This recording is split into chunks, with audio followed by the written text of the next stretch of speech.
Hola, supongamos que tenemos un proyecto ya realizado, el proyecto de una casa con planta baja y planta alta, estructura de hormigón armado, que ya hicimos el estudio de suelos, ya sabemos la tensión del suelo, sabemos cómo vamos a fundar, si va a ser que va a ser con bases aisladas.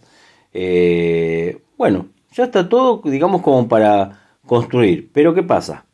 Todavía nos falta hacer el cálculo de la estructura. Está el proyecto arquitectónico y el proyecto estructural, pero falta hacer el cálculo de la estructura. Sabemos que para calcular la estructura hay que empezar de arriba hacia abajo, desde el techo de la planta alta hasta el techo de la planta baja, y se van sumando las cargas en las columnas para poder llegar a las cargas que necesitan soportar las bases. Pero suele pasar que o el propietario o el constructor necesitan empezar a trabajar, porque si no tienen la gente sin nada que hacer, desaprovechándola, o por algún otro motivo, por cuestiones económicas, pero quieren empezar a construir y todavía el cálculo está haciéndose. Y bueno, obviamente, como dijimos recién, se empieza a calcular de arriba hacia abajo, o sea que unos días se va a tardar hasta llegar hasta las bases. Pero ya se quieren empezar a trabajar al día siguiente, o sea, ya se quieren empezar a hacer las bases. Esto es muy común que pase, sobre todo a mí que soy calculista, y dame aunque sea un estimativo de las bases, así ya voy haciendo los pozos. Y pero esperá, no sé ni las cargas, bueno, pero un estimativo. Bueno, ahora vamos a ver cómo se puede sacar un estimativo de las dimensiones de las bases, como para que se empiece a trabajar en la obra mientras el calculista está calculando la estructura. Repito, ojo, es un estimativo.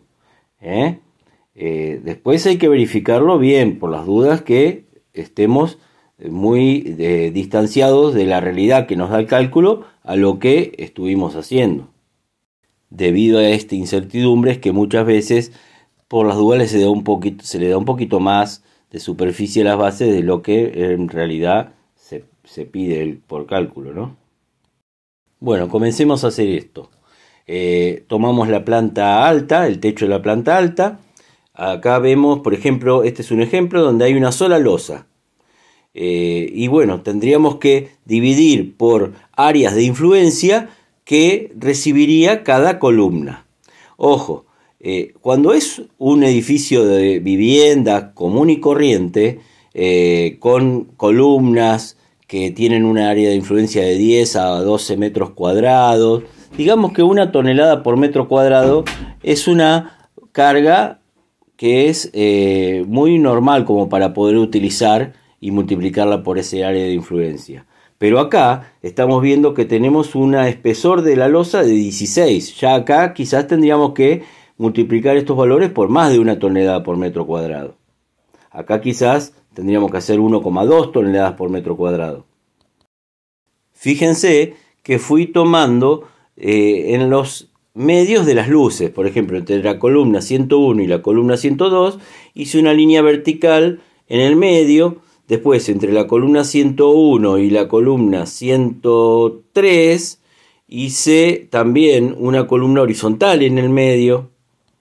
Y así vamos dividiendo la losa por áreas de influencia. Por ejemplo, ahí hay un rectangulito arriba a la izquierda que dice columna 101. Quise poner como que toda esa superficie lo va a tener que soportar la columna 101. O sea, va a ser esa superficie por la carga por metro cuadrado que supongamos. Por ejemplo, ya que acá dijimos que hay una losa bastante de espesor muy grande, y podríamos multiplicar por 1,2 toneladas por metro cuadrado.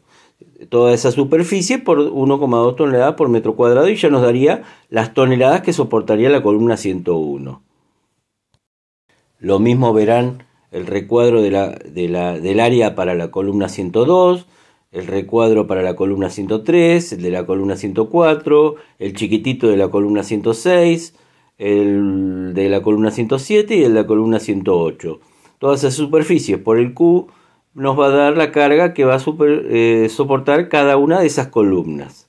Obvio, si hay en algún tanque, en un lugar puntual, un tanque de agua, bueno, ahí también pongamos 1 tonelada más por quizás 1000 litros de agua que haya ahí, y cualquier cosa que nos demos cuenta que puede influir en la carga total.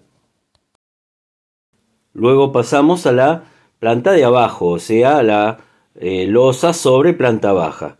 También vamos a señalar y dibujar las divisiones de las áreas de influencia.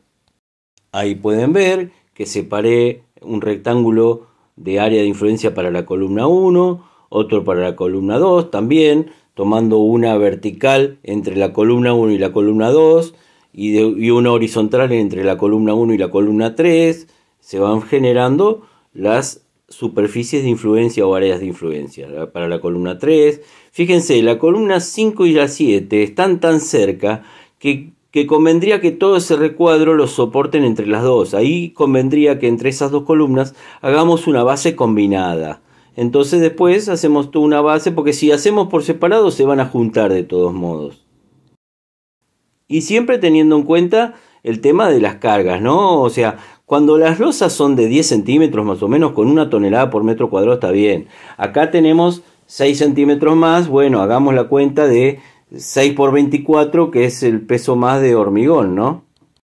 6 por 24 es 144 kilos más. Bueno, yo en vez de 1 les había comentado tomar 1,2 cuando, sin hacer la cuenta, lo dije aproximadamente. Lo mismo que cuando ahí vemos que hay esas lositas que están rayadas en diagonal, quiere decir que son losas bajas. Las losas bajas generalmente tienen mucho más contrapiso.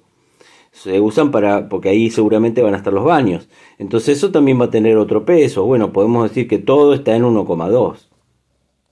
1,2 quiero decir toneladas por metro cuadrado. Y así estas columnas van tomando la carga que les da esta losa y hay que sumarle la carga de las columnas que vienen de arriba. A la columna 1 hay que sumarle la de la columna 101 y así. Se le van sumando las de arriba y ahora vamos para el tema de las bases. Entonces, la columna 1 con más la carga de la columna 101 nos genera la carga que va a tener que soportar la base 1. Y a ese valor de la columna 1 más la columna 101, todo junto, habría que multiplicarlo por un 15% más o menos, por el tema del peso propio de la base y la tierra que tiene encima.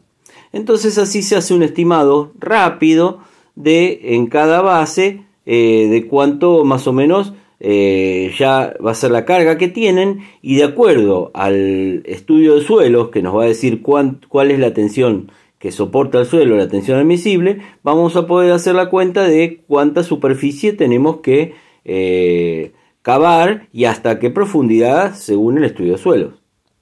Fíjense cómo la columna 5 y la 7 quedaron unidas en la base 5, digamos, ¿no? Una base combinada que une las dos. Y hay columnas que también están excéntricas. No nos olvidemos que las bases excéntricas van a tener que necesitar tensores. Fíjense. Y lo más conveniente es que entre ambas medianeras, una base excéntrica se tome con el tensor de otra base excéntrica opuesta. Bueno, espero que les haya servido esto. Y recuerden que es estimativo. No es exacto, Es como para tenerlo en cuenta, y de última le damos un poquito más por las dudas, porque cuando tengamos el cálculo exacto, esperemos que nos haya dado lo más parecido posible. Es como para ahorrar tiempo cuando el tiempo apremie. No es lo ideal manejarse de esta manera, pero bueno, muchas veces es necesario también, ¿no? Tomando los recaudos pertinentes.